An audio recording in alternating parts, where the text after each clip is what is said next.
जी आप ये मंदिर देख सकते हैं, ये मंदिर है इस टाइम बागी जनाब जाते हुए अवाम का जमे भीड़ है। अवाम की एक बड़ी तादाद है जो वज़ीर आला सुहेल अफरीदी के साथ बागी जनाब की जानब जा रही है। ये बल्दिया टाउन है जहाँ वेलकम किया जा रहा है। ये आप देख सकते हैं, ये बल्दिया की अवाम जो है वो वज़ीर आला सुहेल अफरीदी का वेलकम कर रही है। ये मंदिर आप देख सकते हैं, ये मंदिर है इस टाइम बल्दिया का और हजारों की तादाद में ये कारवां है। हजारों की तादाद में जो लोग हैं वो वज़ीर आला सुहेल अफरीदी के इस कारवां के साथ मौजूद हैं।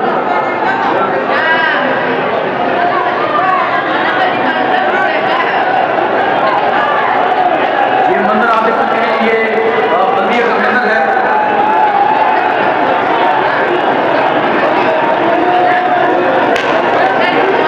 अवाम का जमे भीड़ आप देख सकते हैं, अवाम की एक बड़ी तादाद आप देख सकते हैं जो वज़ीर आला सुहेल अफरीदी के इस कारवां में शरीक है।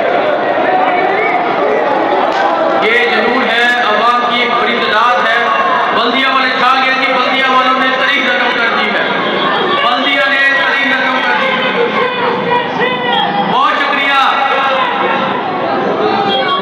तो ये मंदिर आप देख सकते हैं, ये बल्दिया का मंदिर है। वज़ीर आला सुहेल अफरीदी जो है वो बागी